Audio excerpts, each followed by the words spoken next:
could follow that. I was going to tell a story about my dad. It's just work. So my girlfriend Liv and I love to travel. We take a lot of road trips. We've even taken a couple of road trips with her parents, which has been fun. Her parents live near Toronto in a place called Niagara-on-the-Lake, which is wine country, very quaint, lots of wine. It's great, I love it. And it's called Niagara-on-the-Lake because it's near Niagara on the lake. Makes total sense.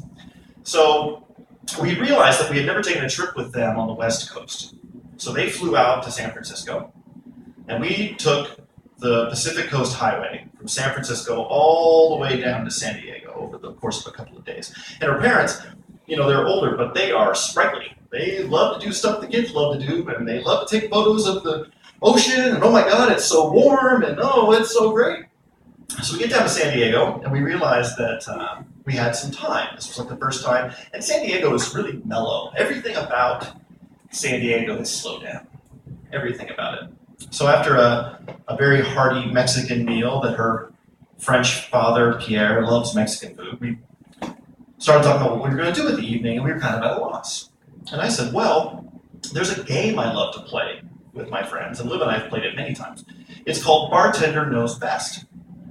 What you do is you ask the bartender, when you get a drink, you get your bill, and you slide the receipt to the bartender, and you say, if you weren't working, what would be the 2 bars you would go to right now?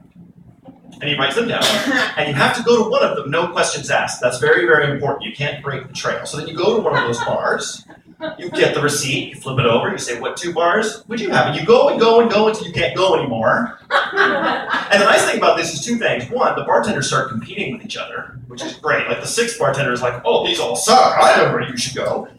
But the other thing is when you wake up the next morning, not only do you know where you went and what you had, but you also have 5 leads to start the next night. It's great. So we explain this, and then her parents are like, yes, let's do that. So we asked the bartender at this Mexican restaurant, where should we go? He said, well, there's this great bar around the corner. He writes it down. So go around the corner. We picked it, and you had to go to it. No questions. We walk up to a bar with windows with a giant black bouncer out front looking like this. And her French father, 5'8", all 5'8" of him, Pierre, says, maybe we should be considered, I don't know. Like, this is so we're standing there like, contemplating, and I think the bartender noticed, or the bouncer noticed, he comes over and he goes, hey, don't want to come in for a beer? It was an Asian honky-tonk. And we had a blast. Her parents got carded. And they loved it. They felt so young, and it was awesome. Right, so we get two more recommendations. We stop at a hat store, whatever. Like her mom wore a crown, her dad wore like a top hat and took photos. It was great. So we go to the next bar, and this is like a typical American bar with a mechanical bull. They'd never seen anything like this. But it wasn't just a mechanical bull. There was also an operator who knew how to move the joystick in such a way that when the drunk women with no bras got onto it, he could go, go, go, go, go, go, go, go, go, go, go, go, go. So like there's this jiggling effect that's amazing for all the younger guys. And Liv's father was like, so in the background of all of our photos together, there's this mechanical bull. So we asked the bull guy where to go, and he gave us 2 recommendations. We ended up at this place called The Crow. We had a really nice time. We had a couple of beers. We played 4-person Pac-Man. That thing exists. And her mother kicked her ass. So they decided they were going to go home. Like, they had enough. It was late. They're on East Coast time.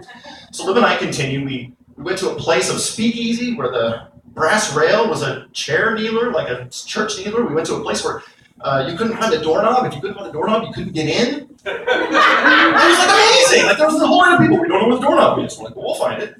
And then we ended up like another speakeasy. We went home, and we went back to the hotel. We woke up the next morning. Not only were her parents not even close to hungover, they took us to an amazing breakfast.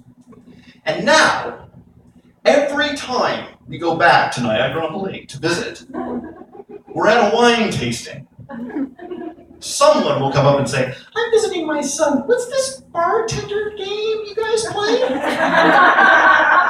Thanks.